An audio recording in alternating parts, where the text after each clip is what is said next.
याच्यासाठी केला होता अट्टाहास, शेवटचा दिवस गोड व्हावा. आता निश्चिंतने पावलो विसावा. कुंटलिया धावा तृष्णेची कवतूक वाटे झाले यावेचाचे.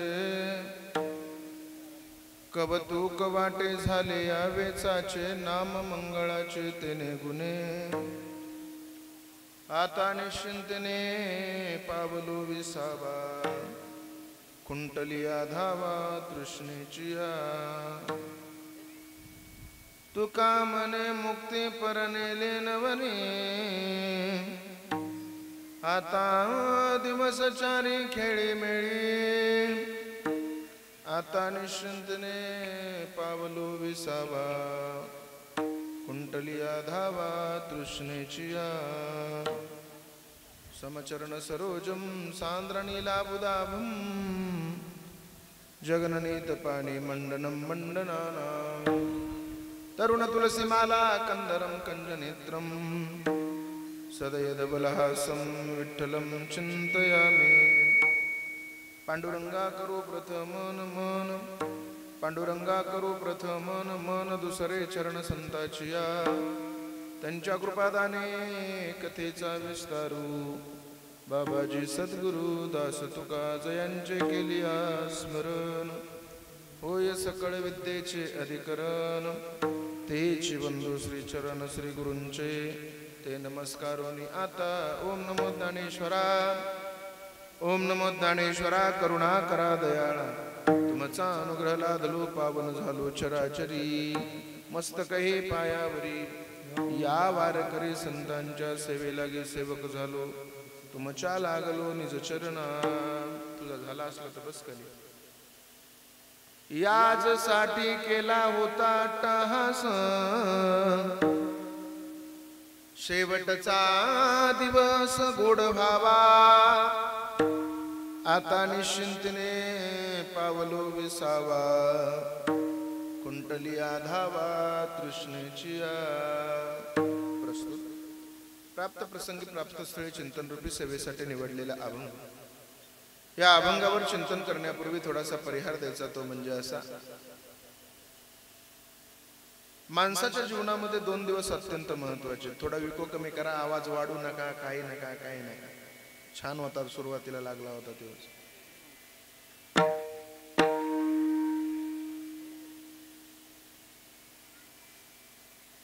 हॅलो. विडाला विडाला विडाला.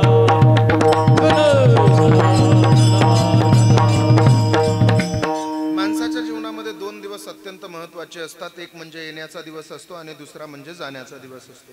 त्या येण्याच्या आणि जाण्याच्या दिवसाचे जे मधलं अंतर आहे त्याला आपण आयुष्य असं म्हणतो. ज्या माणसाला येण्याचा दिवस मिळालेला आहे त्या प्रत्येक माणसाला जाण्याचा दिवस हा मिळणारच आहे. ज्याला यायचंय त्याला प्रत्येकाला जायचंय. मी नेहमी कीर्तनाच्या माध्यमातून सांगत असतो. तुमचा जन्म झाल्याच्या नंतर 5व्या दिवशी सटवी तुमच्या कपाळावर तुमचा मृत्यू लिहून ठेवत असते. म्हणून या नियतीला अनुसरून आदरणीय कैलासवासी वैकुंठवासी भागवत श्रीपती धुमाळ यांना जाऊन 5 वर्ष पूर्ण झालेले. ही त्यांची 5वी पुण्यतिथी आहे. मला संदीप दादाचं कौतुक करावं वाटतं. कौतुक यासाठी करावं वाटतं. आज या कलियुगामध्ये आजच्या घडीला बापाचं वर्ष श्राद्ध घालायची सुद्धा पोरांची तयारी नाही. पण आज 5वं पुण्यस्मरण वडिलाचं घालतोय. काय संस्कार दिले असतील त्याच्या वडिलांनी. त्याला जोरात टाळ्या वाजवा त्याच्यासाठी. आमच्या दादाच्या वडिलाचे संस्कार त्यांच्यावर असतील याच्यामध्ये मला बिलकुल शंका नाही. 100% असणार आहे. पण वडील गेल्याच्या नंतर सुद्धा दादाला ज्यांनी वडिलांप्रमाणे प्रेम दिलं अशा आमच्या दादांचे जे चुलते आहेत. लहान असतील दादा त्यावेळेस दादाला घेऊन गेले पुण्याला. आणि त्या चुलत्यानं वडिलाप्रमाणे प्रेम दिलं. वडिलाप्रमाणे सांभाळ केला. आणि इथं आल्याच्या नंतर मी पाहिलं भावाचं नाव घेतल्याबरोबर डोळ्यातलं पाणी गालावर आलं. 5 वर्षानंतर सुद्धा एवढं प्रेम आज बघायला पहिल्यांदा मिळालं. नाही तर आज भाव भावाचा वैरी आहे. अरे भावाने भावाच्या घशात कुऱ्हाड घातली ईदभर बांधासाठी अशा बातम्या आपण रोज पाहतो. परंतु महाराज आज भावासाठी डोळ्यात पाणी आणणारा भाऊ माझ्या कीर्तनाला उभा आहे. आणि भाऊ गेल्याच्या नंतर सुद्धा त्याच्या लेकराचा सांभाळ करणारा, प्रेम देणारा. एकदा बाप आयुष्यातून गेला की बापाचं छत्र आपल्याला लवकर मिळत नाही माझ्या दादानं. पण बापासारखं छत्र देणारे आमच्या दादावर आमचे त्यांचे चुलते आदरणीय श्री काय नाव त्यांचं, रमेश दादा, त्यांना सुद्धा मनापासून धन्यवाद देतो. खरं सांगू तुम्हाला, ज्यावेळेस आपल्या जीवनातला बाप निघून जातो ना, त्यावेळेस आपला सगळा आधार संपून जात असतो. अगदी शून्यातून सर्व उभा केलेलं या पोरानं. वय काय असेल वयांचं, पण हे सगळं बघायला जर आज त्यांचा बाप जिवंत असता तर बापाच्या गालावरचं हसू कधीच संपलं नसतं. महाराज एवढ्या कष्टानं, एवढ्या जिद्दीनं हा संसार सगळा उभा केला. आळंदी सारख्या शहरामध्ये जिथं मी राहतो, जिथं माझं सुद्धा घर आहे, तिथं त्या आळंदी सारख्या तीर्थक्षेत्रामध्ये एवढं सुंदर घर आमच्या दादांनी बांधलं. लोक म्हणतात ना, लग्न पहावं करून, हिर बघावी धरून, आणि घर बघावं बांधून. दोन घर या अत्यंत सुंदर परिस्थितीमध्ये या ठिकाणी दादानं उभा केली. संपूर्ण बहिणींना आजपर्यंत जीव लावलाय. प्रत्येक बहिणी बाळाला, अरे बाप गेल्याच्या नंतर पोरींनो तुमचं माहेर संपून जातं, पण संदीप दादासारखा भाऊ जर प्रत्येक बहिणीला असेल तर बाप गेल्याच्या नंतर सुद्धा माहेर जिवंत राहतं. म्हणून आमचे दादा या ठिकाणी उपस्थित आहेत. आणि संदीप म्हणजे माझ्या घरातला माणूस आहे. आमचं व्यक्तिगत एकामेकावर प्रचंड प्रेम आहे. कीर्तन द्या सोडून, पण 8 दिवसातून 10 दिवसातून एकदा तरी मला फोन केल्याशिवाय संदीप राहत नाही. माझ्यावर नितांत प्रेम आहे. माझ्यावरच नाही तर महाराष्ट्रातल्या नामांकित कीर्तनकार मंडळींसोबत त्यांचे तितकेच चांगले संबंध आहेत. आळंदीला जे महाराज मंडळी येतील, पुरुषोत्तम पाटील, माऊली महाराज पटाडे, आम्ही सगळेजण आल्याबरोबर नाश्त्याला वगैरे जायचं असेल तर आम्ही संदीपकडे जातो. एवढं प्रेम देणारी ही व्यक्ती आहे. आणि त्याचबरोबर आमचे दादाही उपस्थित आहेत. अत्यंत सुंदर दादा, तुम्ही दिलेले संस्कार आहेत हे सगळे लेकरांना. म्हणून तर आज 5वी पुण्यतिथी करणारी लेकरं आज या कलियुगामध्ये सापडतात. ही सगळी टाळकरी मंडळी, सगळ्यांना मनापासून धन्यवाद देतो. आमच्या दादांच्या आईसाहेब आहेत, त्या आईसाहेबांना सुद्धा, रंजना भागवत धुमाळ यांना सुद्धा धन्यवाद देतो. ही सगळी मंडळी, खरं पाहायला गेलं तर संदीप दादाला 4 चुलते, भागवत श्री धुमाळ, त्यांचे वडील रामचंद्र धुमाळ, प्रभाकर धुमाळ, रमेश धुमाळ आणि विजय धुमाळ. या ठिकाणी हे 4 चुलते आहेत त्यांना. आणि मला असं वाटतं त्यांना 4 बहिणी आहेत. मनीषा कानगुडे, स्वाती वलटे,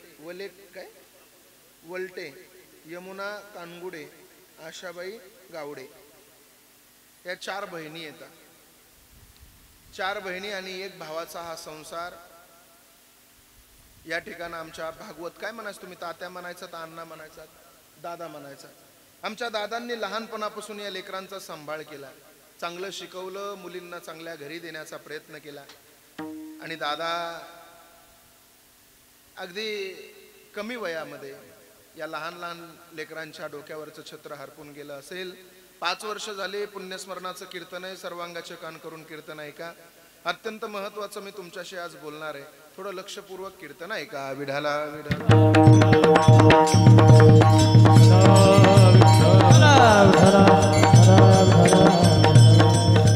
मी नेहमी कीर्तनामध्ये सांगत असतो 2 दिवस अत्यंत महत्वाचे आहेत. ऐकताय तुम्ही म्हणून बोलतो, थोडं लक्षपूर्वक ऐका. 2 दिवस अत्यंत महत्वाचे आहेत. एक म्हणजे येण्याचा दिवस आहे आणि दुसरा म्हणजे जाण्याचा दिवस आहे. या येण्याच्या आणि जाण्याच्या दिवसामध्ये आपल्याला देवानं हे सुंदर आयुष्य दिलेले आहे. एक महत्वाचं बोलू, माणूस गेल्याच्या नंतर माणसाची किंमत आपल्याला कळते. ज्याला हात नाही त्याला हाताची किंमत विचारा, ज्याला पाय नाही त्याला पायाची किंमत विचारा, ज्याला माय नाही त्याला माईची किंमत विचारा, आणि ज्याला बाप नाही त्याला बापाची किंमत विचारा. एक सांगू तुम्हाला, हे लेकरा आवरा जरा, एक महत्वाचं सांगतो तुम्हाला, ऐका. तुमच्या गावामध्ये जर एखादी प्रेत यात्रा आली तर तुम्ही तिच्या दर्शनाला जाता का? जाता ना. बावकीतला एखादा माणूस मेलं तर पाया पडायला जातं ना. शेवटचं तोंड बघायला जाता ना त्याचं. जर नसाल जात तर एकदा जा. माणूस गेल्याच्या नंतर तुमच्या गावामध्ये एखाद्याची प्रेतयात्रा आली तर त्या प्रेतयात्रेच्या दर्शनाला गावातल्या प्रत्येक माणसानं जा. तिथं गेल्याच्या नंतर तुमच्या लक्षामध्ये येईल की जीवन काय असतं. जर त्या प्रेतयात्रेमध्ये तुम्ही गेलात ना तर तिथं गेल्या गेल्या एक माणूस तुम्हाला पाहायला मिळेल जो की जमिनीवर प्रेताच्या समोर जोरात जोरात जमिनीवर हात आपटून रडत असतो. तुम्ही जवळ जायचं आणि त्या माणसाला म्हणायचं, हे दादा का रडता रे? त्यावेळेस तो माणूस काय म्हणतो माहितीये, अहो दादा रडू नाही तर काय करू, कसाही केला तरी माझा भाऊ होता, जोपर्यंत माझा भाऊ होता तोपर्यंत या भाऊमध्ये बाहुबल होतं, पण एकदा माझा भाऊ निघून गेला, आता मी कोणाच्या आधारावर जगायचं? म्हणून त्या प्रेताचा भाऊ त्या प्रेतापुढं जमिनीवर हात आपटून रडत असतो. तुम्ही थोडं पुढे गेलात ना की एक बाई त्या प्रेताच्या जवळ पोट बडवत रडत असते, जोरा जोरात पोट बडवते. विचारलं ना त्या बाईला, ओ बाई का पोट बडवता हो? सांगून जाते ती बाई आपल्याला, पोट नाही बडवत काय करू महाराज, हे जे प्रेत म्हणून पडलेलं आहे ना हा माझा मुलगा आहे महाराज. महाराज 9 महिने 9 दिवस या पोटामध्ये मी त्याला सांभाळलं आणि जगाच्या मालकानं माझ्या डोळ्यासमोर माझ्या लेकराला घेऊन गेला, आता कोणाच्या आधारावर मी रडू, जगू कशी? म्हणून त्या प्रेताची आई रडत असते. थोडं पुढे गेलात ना त्या प्रेताच्या डोक्याजवळ बसून एक बाई जोरा जोरात आपलं कपाळ बडवत असते. कपाळ बडवणारी बाई त्या प्रेताची पत्नी असते. आणि ती काय, तिला विचारलं ना का रडता ताई, का कपाळ बडवता? ती सांगून जाते, कपाळ नाही बडवू तर काय करू, सही केलं तरी माझ्या कपाळाचं कुंकू होतं, निघून गेलं महाराज माझ्या कपाळाचं कुंकू, आता कोणाच्या नावाचं कुंकू मी लावावं? आणि ती बाई जोरा जोरात रडत काय म्हणते माहितीये, मालक जगाच्या बाजारामध्ये या संसार रूपी साधनामध्ये मी तुमच्या खांद्याला खांदा लावून संसार केला. मालक मी तुमच्या खांद्याला खांदा लावून संसार केला. मालक किती प्रेम केलं होतं तुमच्यावर मी. मालक पायाची बोट माझी होती पण जोडवी मात्र तुमच्या नावाची होती. मालक पाय माझे होते पण पैंजण मात्र तुमच्या नावाचं होतं. मालक हात माझा होता पण चुडा मात्र तुमच्या नावाचा होता. मालक गळा माझा होता पण मंगळसूत्र मात्र तुमच्या नावाचं होतं. मालक कपाळ माझं होतं पण कुंकू मात्र तुमच्या नावाचं होतं. मालक ओसाड पडलं माझं कपाळ, आता कोणाच्या नावाचं कुंकू लावावं? म्हणून त्या प्रेताची बायको रडत असते. तुम्ही थोडं पुढे गेलात ना त्या प्रेताची पोरं जोरा जोरात टाव फोडत असतात, कारण त्यांचा बाप निघून गेलेला असतो. विढाला विढाला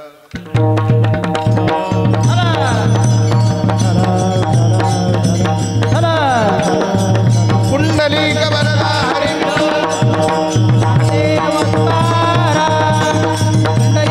भगवान की जय.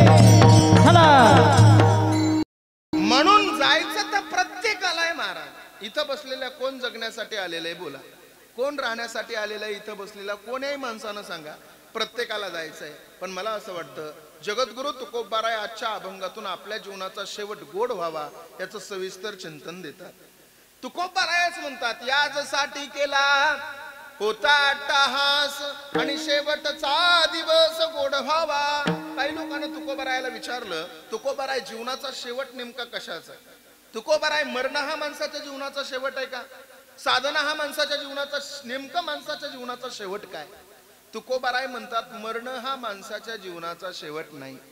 कारण मरण हा माणसाच्या जीवनाचा शेवट असता तर 350 वर्ष झालं छत्रपती शिवाजी महाराज तुमच्या आमच्यामधून निघून गेले, पण आजही तुमच्या आमच्यामध्ये छत्रपती शिवाजी महाराज जिवंत आहेत की नाहीत बोला. मग मरण हा माणसाच्या जीवनाचा शेवट असूच शकत नाही.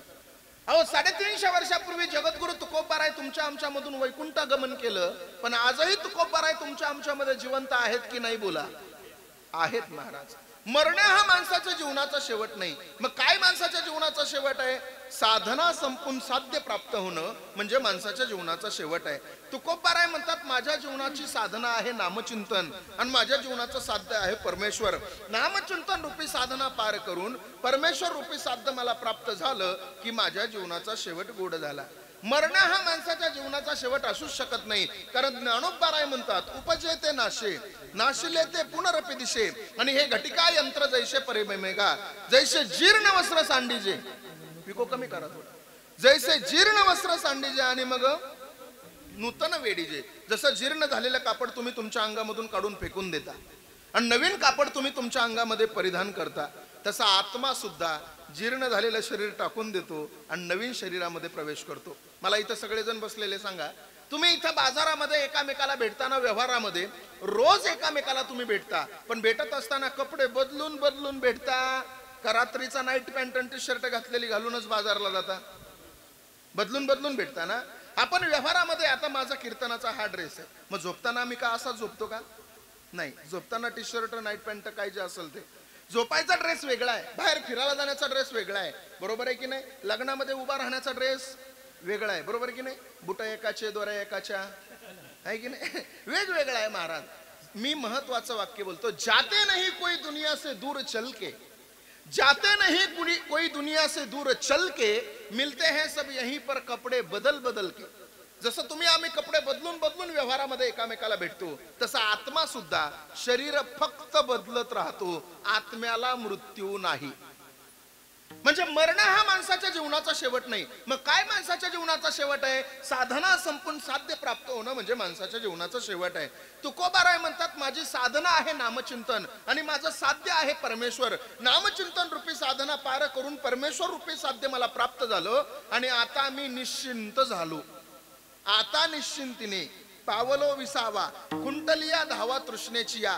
खुंटणे म्हणजे थांबणे, धावा म्हणजे पळापळ आणि तृष्णा म्हणजे तहान. आता माझ्या जीवनामध्ये कसल्याही प्रकारची चिंता राहिली नाही. हे बघा बरं, चिंता वेगळी आणि चिता वेगळी. जी जिवंतपणे माणसाला जाळते तिचं नाव चिंता, आणि जी मेल्याच्या नंतर माणसाला जाळते तिचं नाव चिता. चिंता वेगळी आणि चिता. प्रत्येक माणसाला चिंता आहे, बरोबर आहे की नाही? प्रत्येक माणसाला चिंता आहे महाराज. माणूस जन्माला आल्याच्या नंतर आपल्या पोटी एखादं पोरग जन्माला आलं, जन्माला आल्याच्या नंतर आपल्याला काय चिंता? मोठं होतंय का नाही, मोठं झाल्याच्या नंतर शाळेत जातंय का नाही, चिंता. शाळेत गेल्याच्या नंतर पास होतंय का नाही, चिंता. बरं कॉपी करून पास झालं, नोकरी लागती का नाही, चिंता. बरं यदा कदाचित लागली नोकरी, छोकरी मिळते का नाही? सध्या छोकरीचं लय अवघड झालंय, छोकरी मिळते का नाही, चिंता.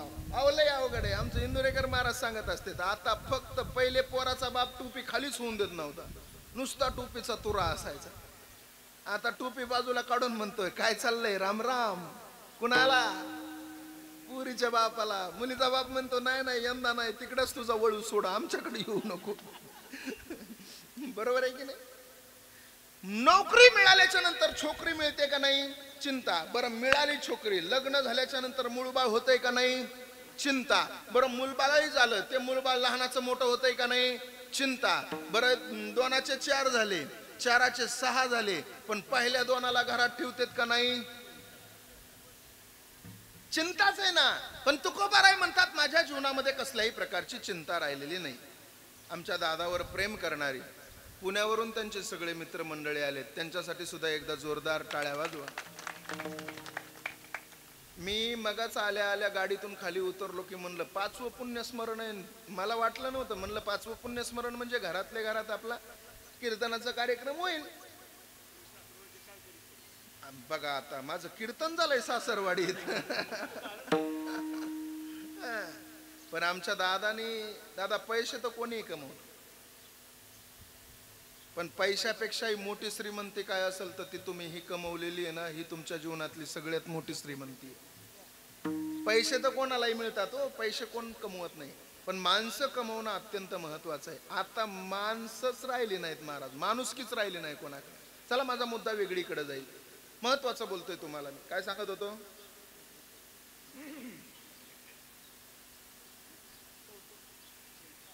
चिंता.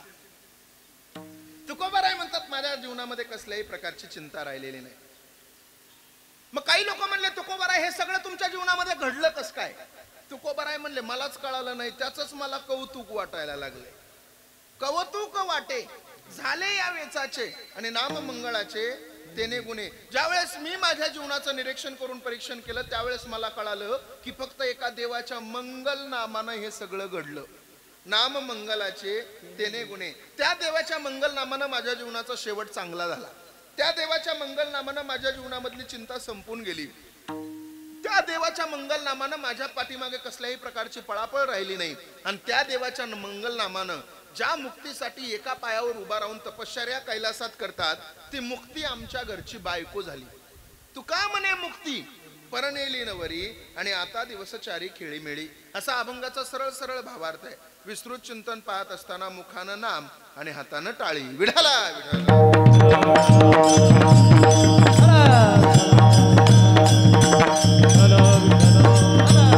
या अभंगामध्ये जगद्गुरु तुकोबारायानं त्यांच्या जीवनाचा शेवट व्यक्त केलाय.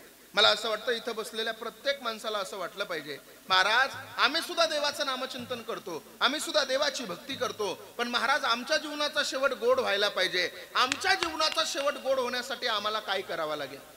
एक सांगू, बसलेल्या प्रत्येक कीर्तनातल्या माणसाला महत्वाची सूचना देतो. तुमच्या जीवनाचा शेवट तुम्हाला गोड करायचा असेल तर तुमच्या जीवनामध्ये एका पायावर तप करत बसू नका, कुठं जंगलामध्ये जाऊन साधना करत बसू नका, जास्त नामचिंतनाच्या आहारी पडत असाल तर नका पडू. मी सांगतो, फक्त तुमच्या जीवनाचा शेवट गोड करून घ्यायचा असेल तर एकच करा, कर्म चांगलं करा. ज्याच्या जीवनाचं कर्म चांगलं आहे त्याच्या जीवनाचा शेवट गोड आहे, आणि ज्याच्या जीवनाचं कर्म वाईट आहे त्याच्या जीवनाचा शेवट वाईट आहे. विढाला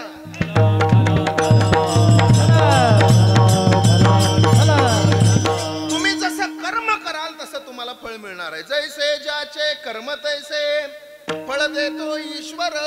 आपल्या जीवनामध्ये आपण चांगलं कर्म केलं, आणि हे कलियुग आहे महाराज, तुम्हाला हितच कर्म करावं लागतंय आणि हितच भोगावं लागतंय.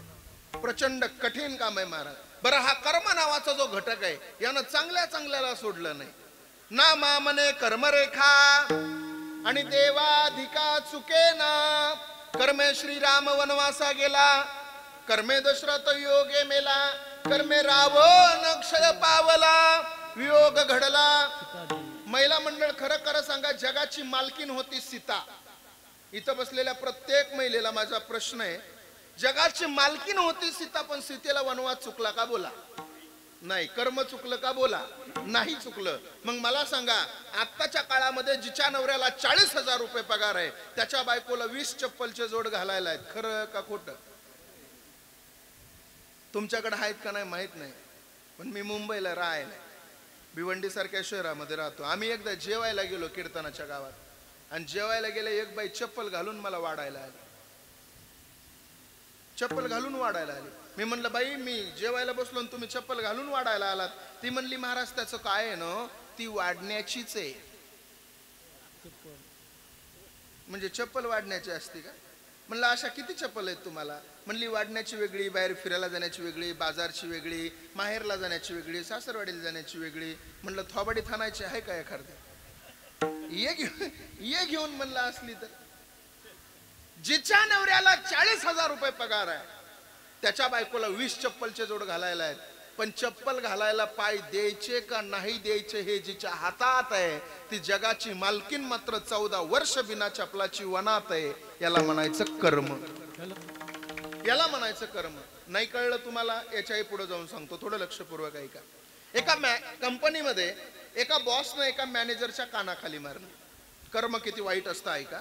एका कंपनीमध्ये एका बॉसने एका मॅनेजरच्या कानाखाली मारलं.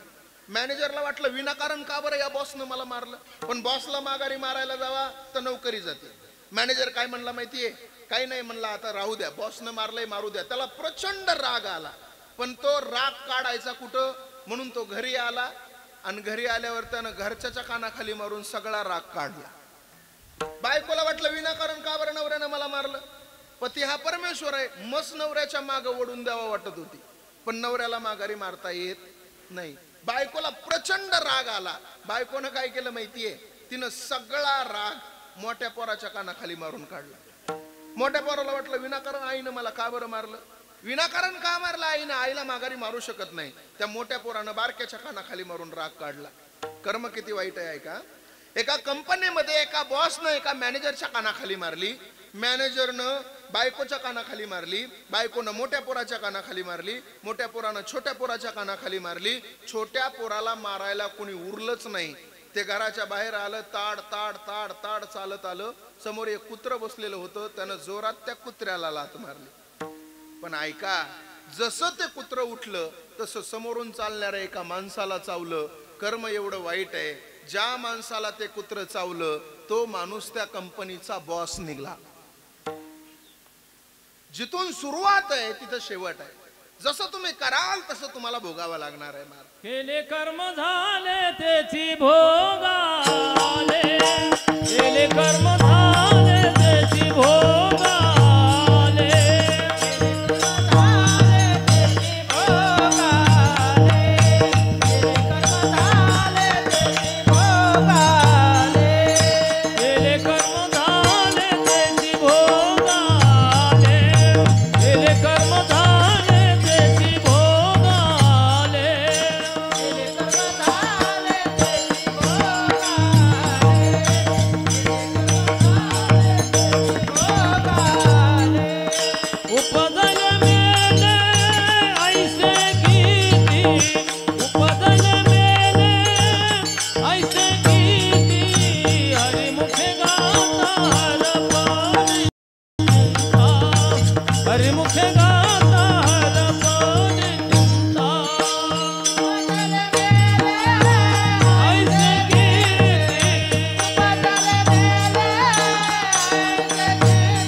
सुंदर उदाहरण दिलं. केले कर्म झाले त्याची भोग आले आणि उपजले मेले ऐसे. किती आपल्या जीवनाचा शेवट गोड करून घ्यायचा असेल तर आपल्या जीवनामध्ये कर्म चांगलं करत चला.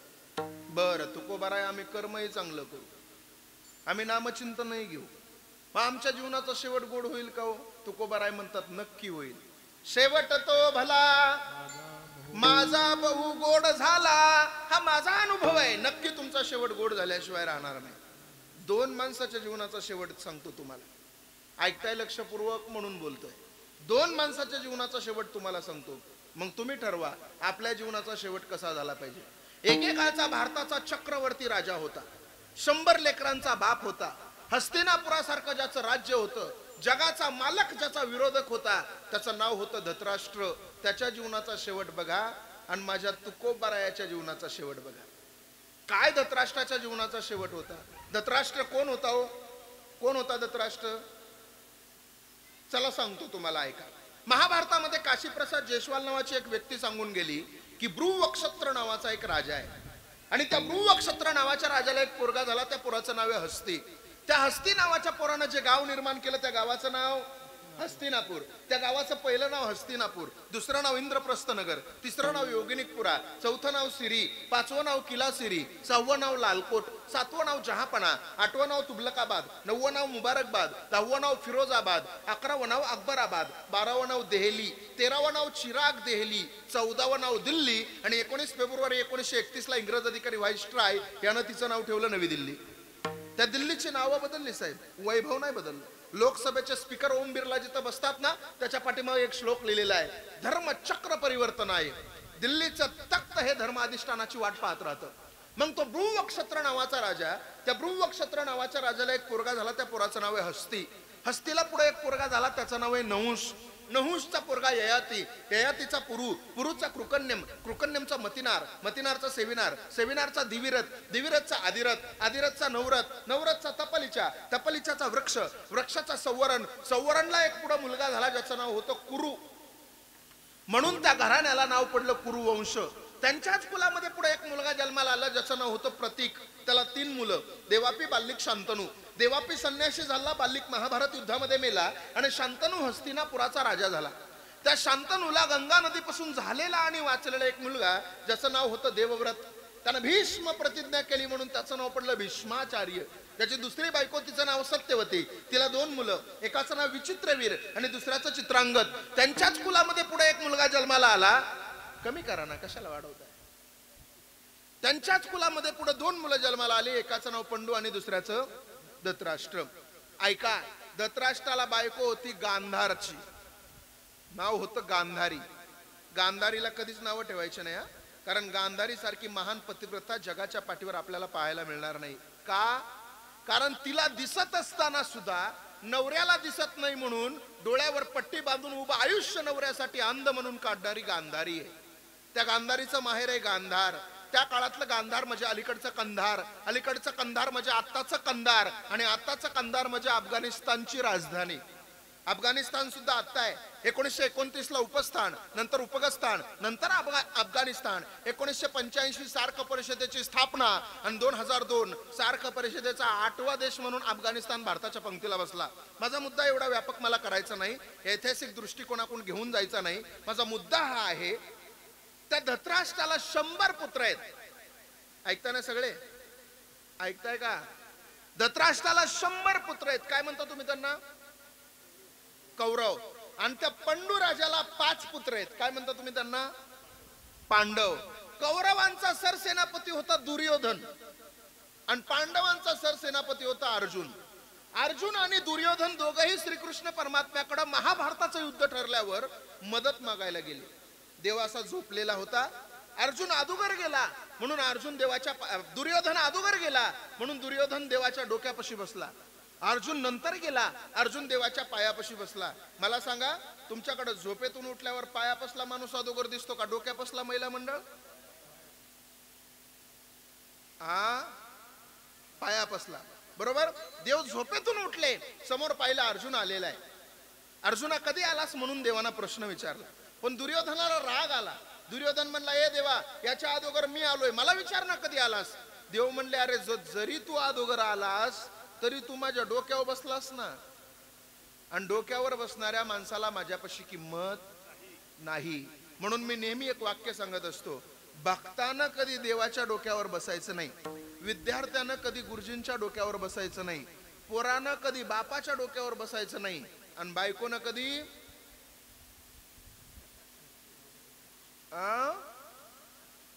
मालकाच्या डोक्यावर बसायचं नाही.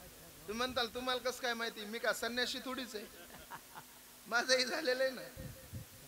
आणि हे गिराईक कधीच कोणाला घाबरत नाही. तुम्ही आता 70 वर्षाचे झाले ना, तरी बी बाई चलता चलता म्हणती, पाप्याच्या बापाला कवाच काही कळालं नाही. चलता चलता चलता चलता अपमान करते. आता 7-7 दिवस आम्ही बाहेर असतो. 7 दिवसांनी आम्ही घरी गेलो तरी आमची सुद्धा शेजारणीला म्हणते, आला बाई आमचा सप्ता. आता येऊ का सप्ता आहे का काय? त्या दोघांनाही समोर बसवलं देवानं, दुर्योधनाला आणि अर्जुनाला. बोल अर्जुना, कशासाठी आलात? दोघं काय म्हणले माहितीये? देवा, महाभारताचं युद्ध ठरलंय. देव म्हणला, मला माहितीये. मग देवा, तुझ्याकडे मदत मागायला आलो. देवानं काय केलं माहितीये का? एका बाजूने 56 कोटी यादव सैन्य ठेवलं आणि एका बाजूने एकट्याला ठेवलं. देव म्हणला, हे बघा, तुमच्या समोर 2 विकल्प आहेत. एका बाजूने 56 कोटी यादव सैन्य आणि एका बाजूने मी एकटा आहे. बोल दुर्योधना, अदोगर आलास, काय पाहिजे तुला? दुर्योधन म्हणला, हे देवा, तिथं का गुलाबजांबूची पंगत नाही, तू नको मला, तुझं 56 कोटी यादव सैन्य देऊन टाक मला. 56 कोटी यादव सैन्य दुर्योधनाला देऊन टाकलं महाराज. हातामध्ये पान आणि सुपारीचा विडा दुर्योधनानं उचलला. तेवढ्या मोठ्या महासभेमधून दुर्योधन उठला आणि जोराजोरात हसायला लागला. आता मी जिंकणार, हस्तिनापुराच्या गादीचा मी मालक होणार. म्हणून राजदंडाच्या पायऱ्या एक एक उतरत उतरत उतरत खाली गेला. तेवढ्या महासभेमध्ये अर्जुन राहिला. देवानं विचारलं, अर्जुना, तुला काय पाहिजे? बोल. अर्जुन म्हणला, देवा, मला काही नको, मला फक्त तू पाहिजे. देव अर्जुनाकडे पाहून हसला. अर्जुन म्हणला, ए देवा, का हसला रे? त्यावेळेस देव काय म्हणला माहितीये?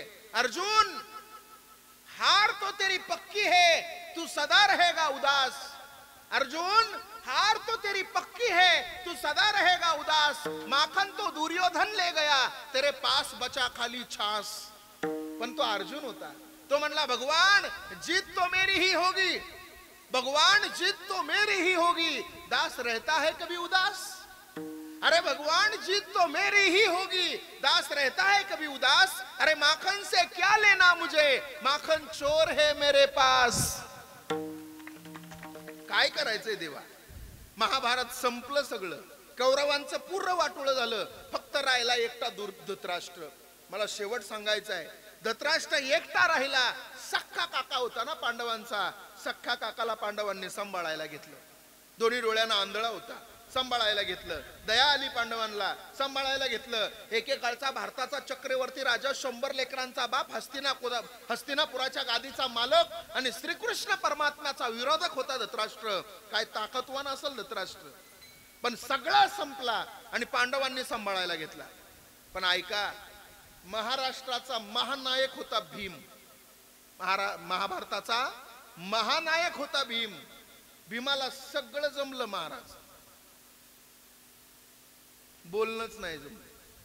भीमाला सगळं जमलं पण बोलणं नाही जमलं. असा धृतराष्ट्र जेवायला बसला ना, भीम काय म्हणायचं माहितीये, ए द्रौपदी वाढ याला वाढ.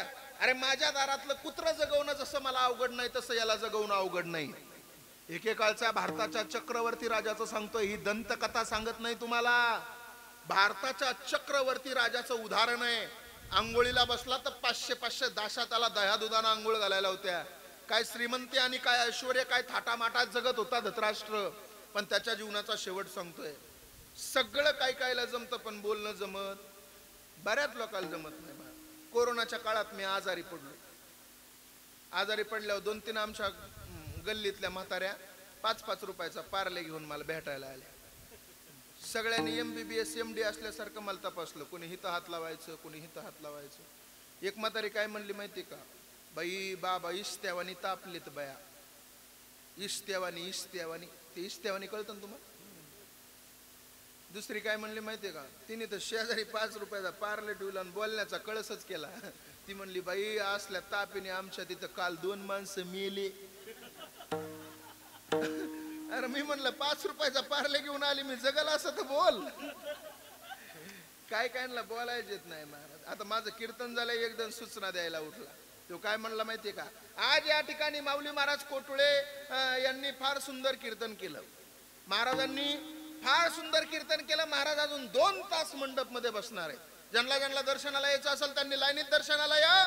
एका बाजूनं महिला पाया पडतील आणि दुसऱ्या बाजूनं बाया पाया पडतील. अनगडी कुठे जातील, काय अवघड आहे मला. बऱ्याच लोकांना बोलणं जमत नाही. भीम पुढे चालायचा, द्रौपदी मागं चालायची. आणि भीम त्या वाढताना काय म्हणायचं माहितीये, द्रौपदी वाढ याला. माझ्या घरातलं कुत्र जगवणं जसं मला अवघड नाही तसं याला जगवणं अवघड नाही. आणि धृतराष्ट्राला काय म्हणला माहितीये का भीम, ए धृतराष्ट्रा तू जे जेवण करतोस ना, ते जेवण म्हणजे तुझ्या लेकराच्या रक्ताच्या थेंबापासून एक एक बनलेला घास आहे. बाप खायचा असेल तर खा, नाही तर निघून जा. कुत्र्यासारखी वागणूक दिली महाभारताच्या हस्तिनापुराच्या मालकाला. शेवटी इथं त्याला दुःख झालं, अंतकरणामध्ये दुःख झालं. आणि तिथून पुढं दोन्ही डोळ्यानं आंधळा धृतराष्ट्र हस्तिनापूरची गादी सोडून, हस्तिनापूर सोडून जंगलामध्ये गेला. ज्या जंगलामध्ये गेला त्या जंगलाला आग लागली मायबापानो. आणि आग लागल्याच्या नंतर दोन्ही डोळ्यानं आंधळा धृतराष्ट्र आगेपासून वाचायला जायचा आणि आगेमध्येच जाऊन पडायचा. आगेपासून वाचायला जायचा आणि आगेमध्येच जाऊन पडायचा. एकेकाळचा चक्रवर्ती राजा, 100 लेकराचा बाप, हस्तिनापुराचा सम्राट, याच्या जीवनाचा शेवट चटके लागून झाला. माझ्या तुकोबारायाकडे 100 लेकरं नव्हते हो. माझ्या तुकोबारायाकडे एवढी मोठी संपत्ती नव्हती हो. माझ्या तुकोबारायाकडे काही नव्हतं. तरी सुद्धा अरे जे होतं ते सुद्धा इंद्रायणीमध्ये बुडवून टाकलं. तुकोबारायाकडे काही नव्हतं तरी तुकोबारायाच्या जीवनाचा शेवट किती गोड आहे सांगतो. भजन करा विठाला.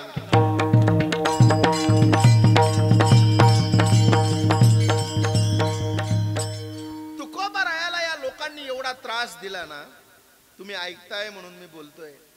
तुकोबारायाला एवढा त्रास दिला समाजानं. अरे देहूतल्या लोकांनी तुकोबारायाला गावातून हाकलून दिलं हो.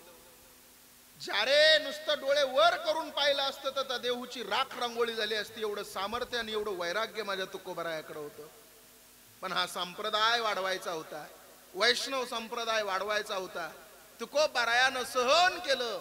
अरे एवढा त्रास दिला लोकांनी, एवढा त्रास दिला. गावातून हाकलून दिलं तुकोबारायाला. तुकोबारायाला म्हणावं लागलं, कोपला पाटील गावाचे हे लोक, आता मज भीक कोण घाली. तुकोबारायाला म्हणावं लागलं. काय झालंय, 20 दिवस झालं वारीत चालतोय त्यामुळे, बरोबर 20 दिवस झालं. आवाजाचं पूर्ण वाटोळं झालेलं आहे. त्याच्यामुळं आता हे घरचंच कीर्तन आहे.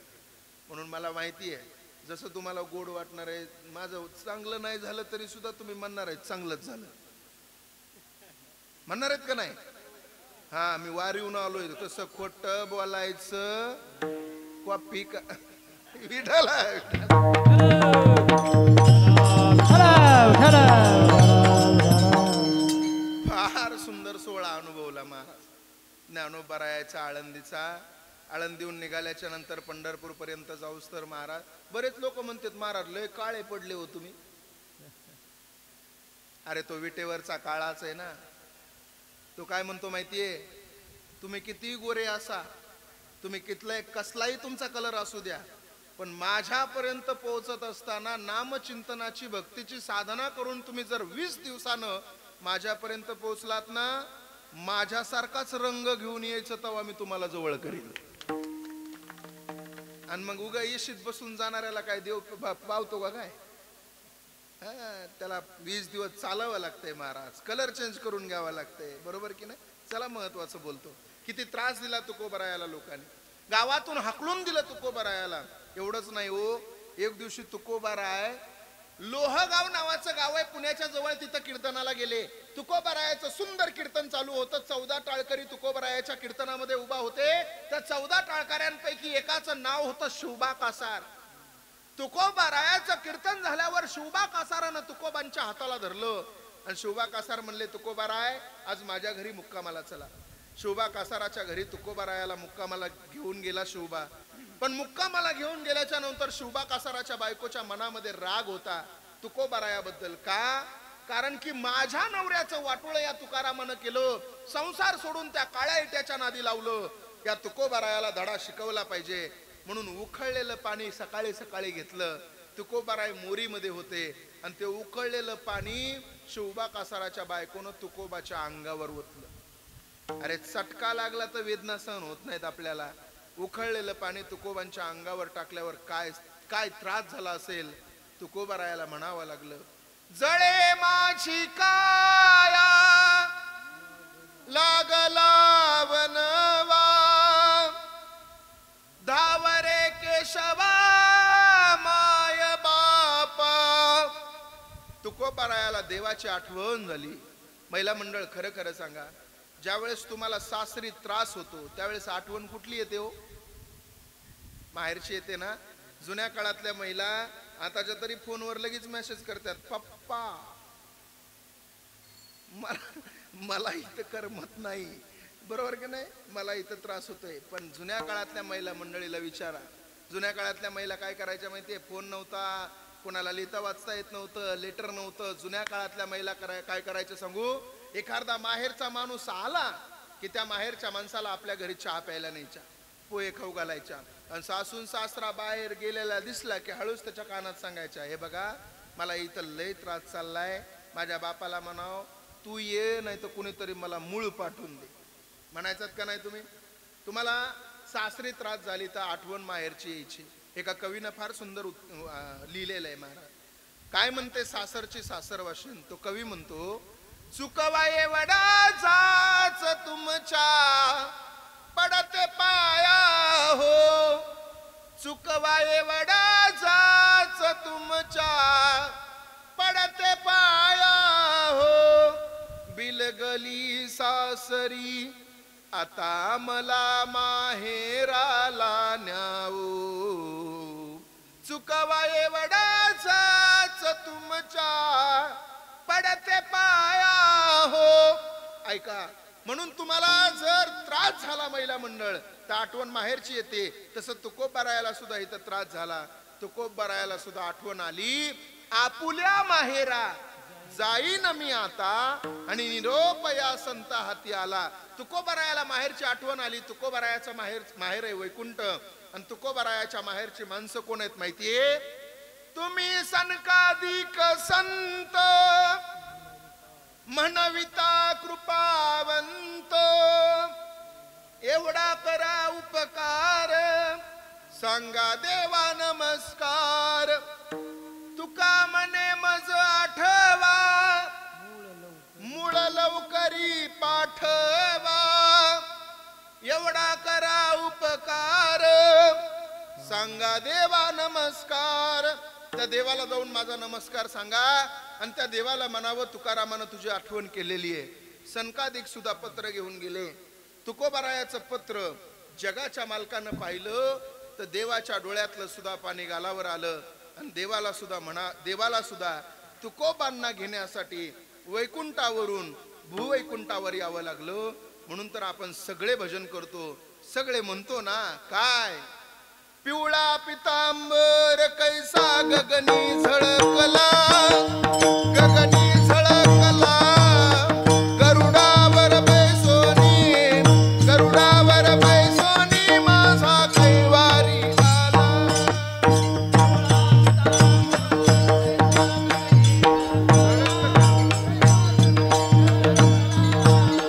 गरुडावर बैसोनी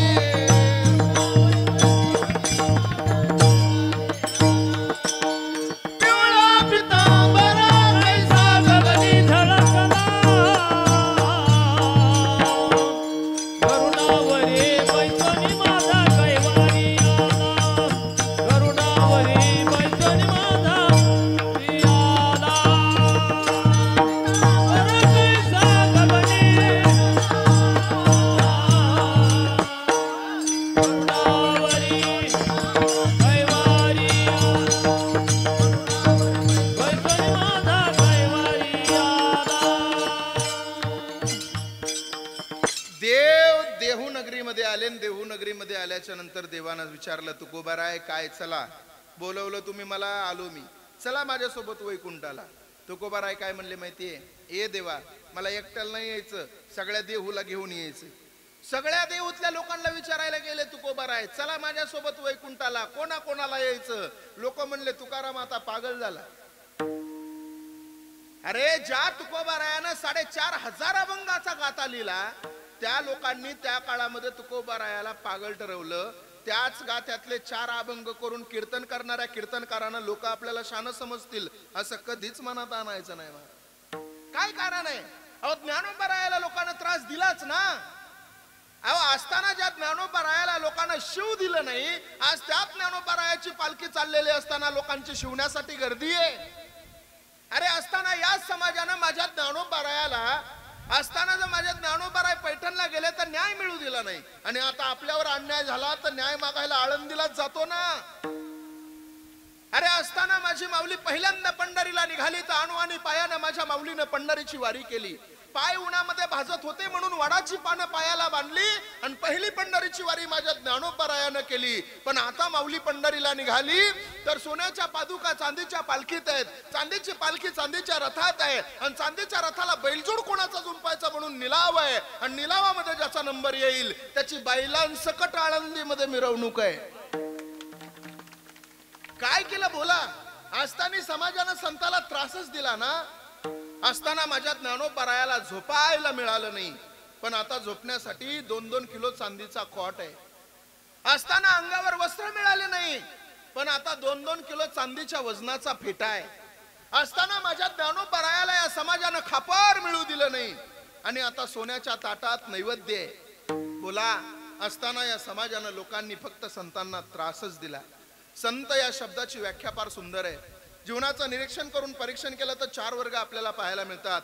एक वर्ग असा आहे जो साधारण आहे, दुसरा वर्ग असा आहे जो साधक आहे, तिसरा वर्ग असा आहे जो साधू आहे, आणि चौथा वर्ग असा आहे जो संत आहे. कोणाला म्हणायचं साधारण, कोणाला म्हणायचं साधू, कोणाला म्हणायचं संत, आणि कोणाला म्हणायचं साधक. ऐका, काम, क्रोध, लोभ, मद, मत्सर, दंभ आणि अहंकार हे 6 ज्यांनी केले धारण त्यांना म्हणायचं साधारण. हे 6 ज्यांनी ठेवले धाकात त्यांना म्हणायचं साधक. हे 6 ज्यांनी टाकले धुवून त्यांना म्हणायचं साधू, आणि या 6चा ज्यांनी केला अंत त्यांना म्हणायचं संत. ते संत आहेत महाराज. लोकांनी त्रासच दिला. पण ऐका, तुकोबारायाला देव घ्यायला आल्याच्या नंतर तुकोबाराय समोर आहेत, देहू गाव मागे आहे. सगळे लोक तुकोबारायाला पाहतात. तुकोबाराय म्हणले, सगळ्याला म्हणतात, मी येतो आता, तुम्हाला नाही यायचं वैकुंठाला नका येऊ, मी चाललो. आता मला वाट लावायला तुम्ही गोपाळपुऱ्यापर्यंत आलात, आता मी जातो, फार वेळ झालं, माझा मालक माझी वाट बघतोय. वाड वेळ झाला उभा पांडुरंग, वैकुंठा श्रीरंग बोलावितो. जगाचा मालक मला घेण्यासाठी आलाय. तुकोबाराय जातात, देवाच्या विमानामध्ये बसतात, आणि शेवटचा सगळ्याला राम राम करतात. आम्ही जातो आमुच्या गावा, आम्ही जातो आमचा राम राम घ्यावा, आमुचा राम राम घ्यावा, आम्ही जात आमुच्या गावा. जगद्गुरु तुकोबाराय विमानामध्ये बसले की ते उतले सगळे लोक आडवे आले. ओ तुकोबाराय, ह्याच्यासाठी 42 वर्ष परमार्थ केला का? ओ तुकोबाराय, याच्यासाठी 42 वर्ष साधना केली का? ओ तुकोबाराय, नामचिंतन 42 वर्ष केलं कशासाठी? त्यावेळेस तुकोबारायानं दिलेलं उत्तर आहे. तुकोबाराय म्हणतात, माझ्या जीवनाची साधना होती दादा हो नामचिंतन, आणि माझ्या जीवनाचं साध्य होतं परमेश्वर.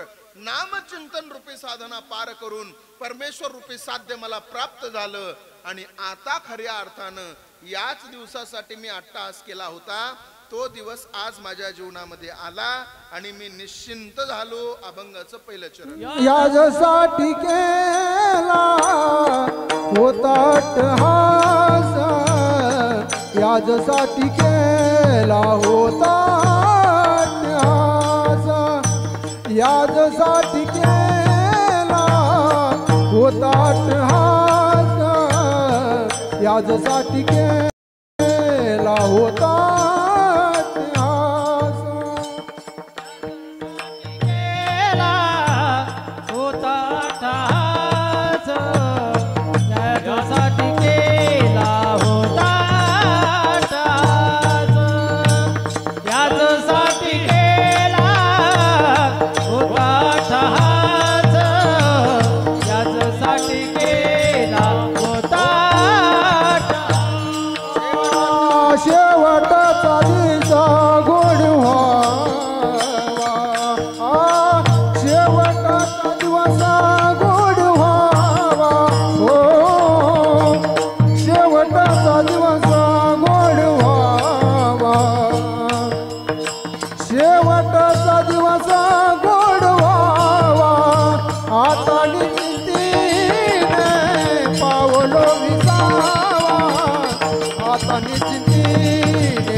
अभंगाच्या एका चरणाचा भाव तुमच्या समोर सविस्तर दिलेला आहे.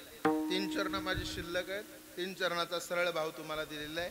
अभंगाचा असं सांगताच येत नाही की तुम्ही प्रत्येक चरणावर बोलू शकता.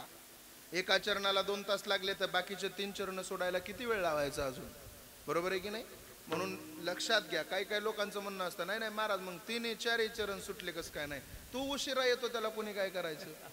सुरुवातीला सगळे चरण सोडित येतात ना महाराज. बरोबर आहे की नाही?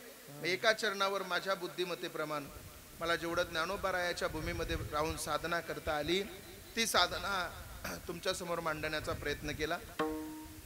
झालेली कीर्तन रूपे सेवा पांडुरंग परमात्म्याच्या चरणी समर्पित करतो. आज खऱ्या अर्थानं सगळ्यांना मोठ्या प्रेमाने एकदा भजन करा. विठोबा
माझ्याकडे फक्त 5 ते 7 मिनिटं वेळ शिल्लक आहे.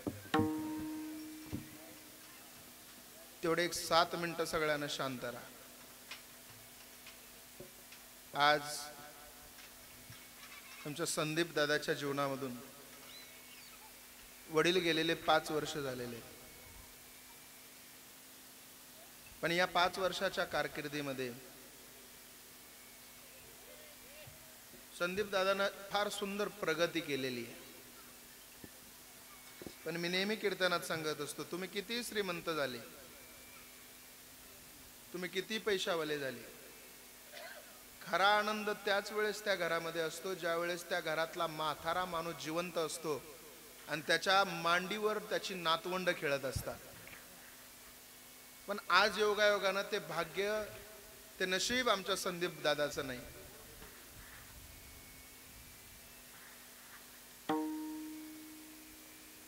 घराचा बाप निघून गेल्याच्या नंतर घराचा एक आधार संपून जात असतो. बऱ्याच लोकांना आईचं कौतुक केलं, बरीच महाराज मंडळी सुद्धा आईचं वर्णन करून सांगतात. आई नक्की मोठी आहे, आईला कोणी कमी समजत नाही. संतांसारखं अंतकरण आहे आईचं. करंगळी कापलेल्या वेदना आपल्याला सहन होत नाहीत, पण ज्यावेळेस सीझरची परिस्थिती असते त्यावेळेस ईदभर पोट कापून जन्म देणारी आपली आईच असते. तुमचे चेहरे पाहिल्याच्या नंतर लाखो लोक तुमच्या प्रेमात पडतील. तुमचे चेहरे पाहिल्याच्या नंतर हजारो लोक तुमच्यावर प्रेम करतील, कारण तुम्ही दिसायला सुंदर असाल. पण तुम्ही दिसायला कसे आहात हे तुमच्या आईला माहीत नसताना सुद्धा 9 महिने 9 दिवस जी पोटातच तुमच्यावर प्रेम करत असते ती तुमची आई असते. जगाच्या बाजारात सगळं काही मिळेल माझ्या दादानो, पण आई आणि बाप नावाचं पात्र आपल्याला कधी मिळणार नाही. आई घराचं मांगल्य असते तर बाप घराचं अस्तित्व असतो. प्रत्येक जणांना आईला समजून घेतलं हो, बापाला कोणी नाही समजून घेतलं. सगळी माणसं म्हणायला लागली बाप दगडाच्या काळजाचा असतो. सगळी माणसं म्हणायला लागली बाप हा दगडाच्या काळजाचा असतो. कोण म्हणतं बाप दगडाच्या काळजाचा असतो? बापासारखं प्रेमळ आणि बापासारखं निर्मळ अंतकरण या जगाच्या बाजारात कुणाचं नाही महाराज. फक्त आपल्या विरोधात बाप जो गेला ना तो आपल्या आईमुळे गेला. तुम्ही म्हणाल महाराज असं काय बोलता? मी सांगतो तुम्हाला, ज्यावेळेस तुम्ही लहान होते ना, तुमच्या बापानं कधीच तुमच्या गालाला हात लावला नाही, तुमच्या बापानं कधी तुमच्यावर हात उगारला नाही. पण ज्यावेळेस तुम्ही लहान होते ना त्यावेळेस आपल्या आईनं सारखं म्हणायचं, दाद्या येड्यावाने करू नको, तुझ्या बापाला नाव सांगल. दाद्या येड्यावाने करू नको, बाबा आल्यावर मारतील. वास्तविक आपल्या बापानं आपल्यावर कधीच हात उचललेला नसतो, पण आपल्या आईनं घालून दिलेली भीती पोराच्या आयुष्यभर अंतकरणामध्ये राहते. म्हणून पोरगा आयुष्यभर बापावर प्रेम करताना हातचा राखून प्रेम करत.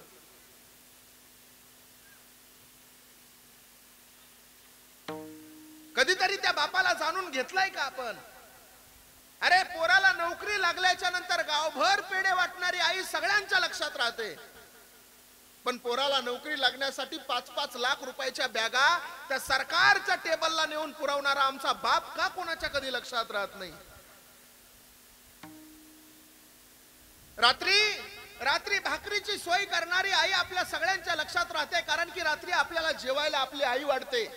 आपण म्हणतो आज माझ्या आईनं फार सुंदर स्वयंपाक केला, पण कधीतरी म्हणा ना, अरे तुम्हाला रात्रीच्या जेवणाची सोय करणारी तुमची आई लक्षात राहते, पण आयुष्यभर तुमच्या जीवनाच्या शिदोरीची सोय करणारा तुमचा बाप का तुमच्या लक्षात राहत नाही? कधीतरी एकदा बापाकडे बघा.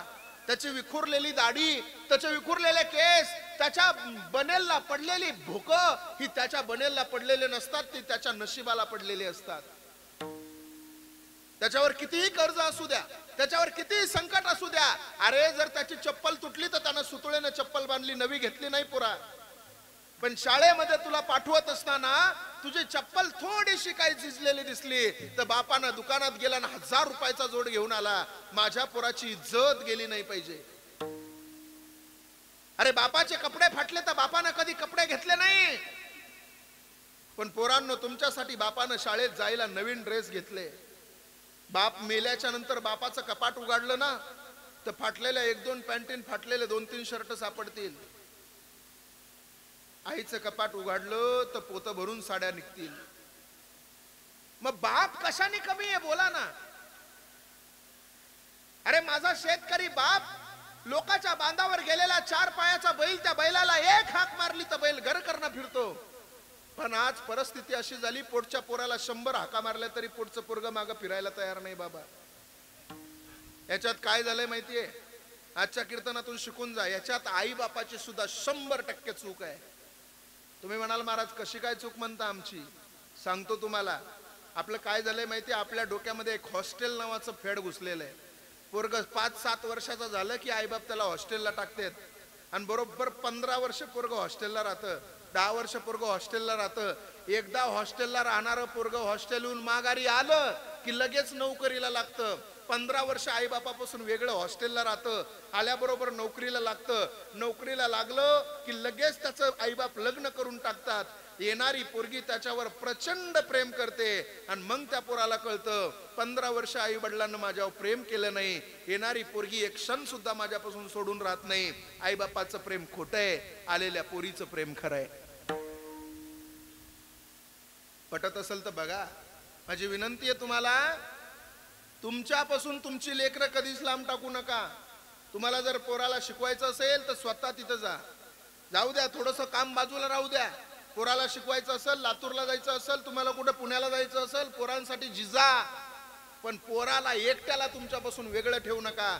एकट्याला जर तुम्ही तुमच्यापासून वेगळं ठेवलं तर पुढे भविष्यात कोट्यावधी रुपये जरी त्या पोरानं कमवले तरी तुमचं प्रेम ते पोरग कधीच कमवू शकत नाही. हे कधीही डोक्यात ठेवा. म्हणून जीवन जगत असताना सुंदर जीवन जगा. जगाच्या बाजारामध्ये सगळं काही मिळेल पण बाप नावाचं पात्र कधी पिळणार नाही. पोरींनो खरं सांगू का तुम्हाला, कीर्तनाला बसलेल्या प्रत्येक पोरीनं माझं हे वाक्य घेऊन घरी जा. पोरींनो, जगाच्या पाठीवर तुमच्यावर सगळ्यात जास्त जर कोण प्रेम करत असेल ना तर तुमचा बाप तुमच्यावर सगळ्यात जास्त प्रेम करतो. ही गोष्ट कायम ध्यानात ठेवा. कारण सांगू तुम्हाला, तुम्हाला तुमच्या बापाचं प्रेम बघायचं असेल तर पोरींनो एक काम करा. एकुलता एक भाऊ असू द्या तुम्हाला, त्या भावाच्या हाताला धरा. एकुलता एक भाऊ असू द्या तुम्हाला, त्या भावाच्या हाताला धरा आणि तुमच्या बापाच्या हाताला धरा आणि भावाला आणि बापाला घेऊन कपड्याच्या दुकानात जा. बघा त्या कपड्याच्या दुकानात गेल्यावर, अरे कपड्याच्या दुकानात गेल्यावर तुमच्या कपड्याची किंमत तुमचा बाप दुकानदाराला कधीच करणार नाही, पण तुमच्या भावाच्या कपड्याची किंमत केल्याशिवाय तो राहणार नाही. विचारलं ना त्याला, का हो तात्या कशासाठी किंमत करत नाही पोरीच्या कपड्याची, बाप सांगून जातो की आत्ता माझ्यापाशी आहे, उद्या कोणाची तरी होणार आहे, का माझ्या लेकीच्या कपड्याची किंमत करू. पोरींनो खरं सांगू तुम्हाला, लग्न ज्यावेळेस तुमचं ठरतं ना आणि ज्यावेळेस तुमच्या डोक्यावर अक्षदा पडतो ना त्यावेळेस त्या मंडप मध्ये सगळ्यात जास्त रडणारा हा तुमचा बाप असतो. यदा कदाचित त्याला तुमच्या समोर रडता येत नसेल, यदा कदाचित माणसांसमोर त्याच्या डोळ्यातून पाणी निघत नसेल, पण ज्या वेळेस त्याच्या काळजाचा तुकडा तो समोरच्याच्या हातात देतो ना, दरवेळेस तुम्हाला जर परीक्षेला लावायचं असेल पोरींनो तर बाप तुमच्या बाजूने असतो. तुम्ही ज्या खिडकीत बसलात त्या खिडकीकडे येतो. तुम्हाला जर दुसऱ्या गावाला कुठं पिकनिकला लावायचं असेल तर त्यावेळेला तुमच्या खिडकीकडे तुमचा बाप येतो. काय म्हणतो माहिती, तायडे जपून जा, तायडे पेपर चांगला लिही, तायडे गावाला चाललीस, देवाला चाललीस, पंढरपूरला चाललीस, माघारी नीट ये बर का तायडे, बाप सांगत असतो. पण ज्या दिवशी तुमचं लग्न होतं आणि लग्न झाल्याच्या नंतर तुम्हाला वाट लावतात ना त्या दिवशी बाप तुमच्या खिडकीकडे येत नाही, बाप जावयाच्या खिडकीकडे जातो आणि काय म्हणतो माहितीये, जावाय बापू तळ हातातल्या फोडासारखं सांभाळलंय माझ्या लेकीला, डोळ्यातलं पाणी कधी गालावर येऊ दिलं नाही, प्रत्येक हट्ट पुरवलाय माझ्या लेकीचा. जावाय बापू चुकलं तिच्याकडून ना तर माझ्याकडे पाहून तिला माफ करा. बघा पोरींनो, जगाच्या पाठीवर एक सांगू, अरे तुमचा बाप प्रतिष्ठित आहे, तुमच्या बापाला गावामध्ये किंमत आहे, तुमच्या बापाला गावामध्ये किंमत आहे. तुमच्या बापाला बैठकीला घेतल्याशिवाय गावाचा सप्ताह पार पडत नाही.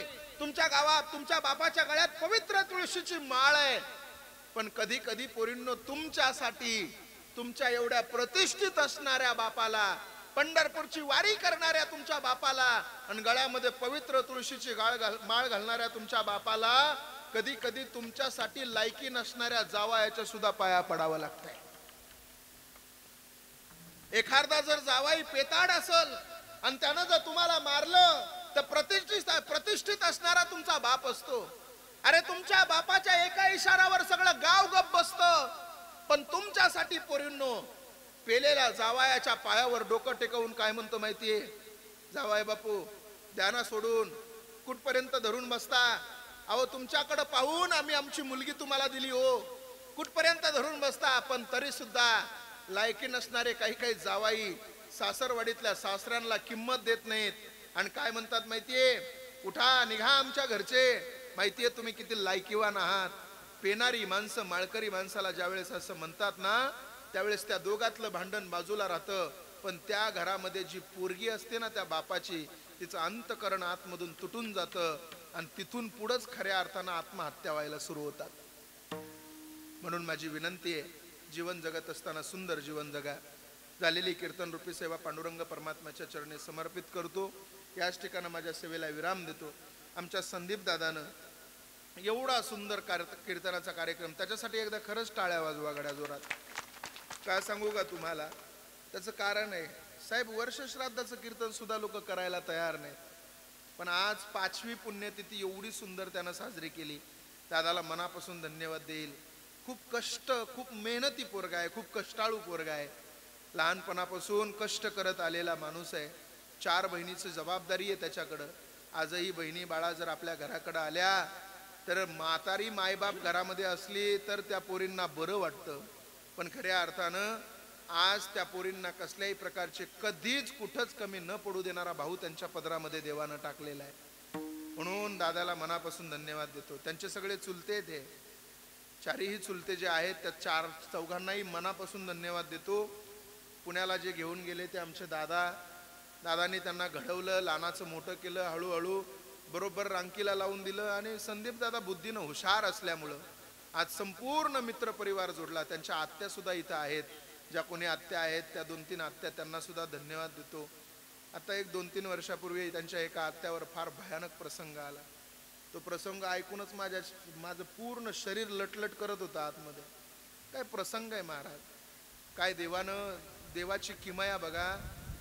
स्वतःचा एकुलता एक मुलगा आणि स्वतःचा मालक देवानं आपल्याकडे बोलावून घेतला, आणि आज एकटा बाईच्या जीवावर काय संसार आहे महाराज. हा मृत्यूलोक किती भयान आहे. म्हणून जीवन जगत असताना कधीतरी असे उदाहरणं डोळ्यासमोर ठेवा, असे उदाहरणं डोळ्यासमोर ठेवा. एक दिवस आपल्याला प्रत्येकाला जायचंय. या कीर्तनातून एक घरी घेऊन जा गड्या. आज तुमचे जर कोणाबरोबर भांडणं झाले असतील ना, तर या 2-3 दिवसात त्याच्याकडे जाऊन म्हणावं, दादा माऊली महाराजाचं कीर्तन ऐकलंय, दे सोडून विषय, इथून पुढे भावासारखं राहू, मित्रासारखं राहू. एक दिवस आपल्याला जायचंय हो, राहण्यासाठी कोणी आलं नाही इथं. म्हणून जीवन सुंदर जगा, आयुष्य गोड जगा, एवढीच विनंती करतो. सगळ्या आत्यांना मनापासून धन्यवाद देतो. आदरणीय संदीप दादाला धन्यवाद देतो. ही सगळी मित्रमंडळी कमवली आमच्या दादानं. पुण्यावरून पुरा आलेत, काय येणार नाहीत महाराज. प्रत्येकाच्या कार्यक्रमाला माझं कीर्तन पुणे परिसरात 25 किलोमीटरवर असू द्या, 15-20 किलोमीटरवर असू द्या, कुठंही माझं कीर्तन असू द्या, पुणे परिसरात स्वतःची गाडी काढणार, मला फोन करणार, महाराज कुठे आहेत. मी सांगितलं नाही इथे महाराज 10 मिनिटात तुमच्या तिथं कीर्तनाला आलो. आता माझ्या हातानं त्यांच्या एका पुतणीनं माळ सुद्धा घातली. आमदार विलास शेठ लांडेच्या तिथं माझं कीर्तन होतं. त्या पुतणीनं माळ सुद्धा त्यांच्या माझ्या आहे ना ती, ते बघा ती काळ्या मग ओळखीतो मी तिला. अजून तिनं माळ सुद्धा माझ्याकडून घातली. त्या परिसरामध्ये कुठंही कीर्तन असलं तरी हे सगळं कुटुंब माझ्या कीर्तनाला असतं. म्हणून या कुटुंबाला, या संपूर्ण कुटुंबाला इथून पुढचं आयुष्य सुख समृद्धीचं आरोग्याचा लाभो अशी पांडुरंगाच्या चरणी प्रार्थना करतो. वारीमधून आलोय, पुन्हा पंढरपूरला वारीला जायचंय. फक्त दादांच्या घरचा कार्यक्रम होता म्हणून यावं लागलं, नाही तर वारीत आम्ही कीर्तन करत नाही. त्याचं कारण आहे, उभं आयुष्य कीर्तनच चाललेत आपले, मग ते कमीत कमी महिना तरी देवासाठी आपण दिला पाहिजे. पण आता हा घरचाच कार्यक्रम असल्यामुळे यावं लागलं. काही जर चुकलं असेल तर माझं मला परत करा. जे चांगलं असेल ते नक्की घरी घेऊन जाण्याचा प्रयत्न करा. आणि वारीमध्ये चालत असल्यामुळं कीर्तन कसंही झालं तरी काय म्हणायचं, चांगलं झालं. म्हणून झालेली कीर्तन रूपी सेवा पांडुरंग परमात्म्याच्या चरणी समर्पित करून याच ठिकाणी सेवेला विराम. ज्ञानेश्वर माऊली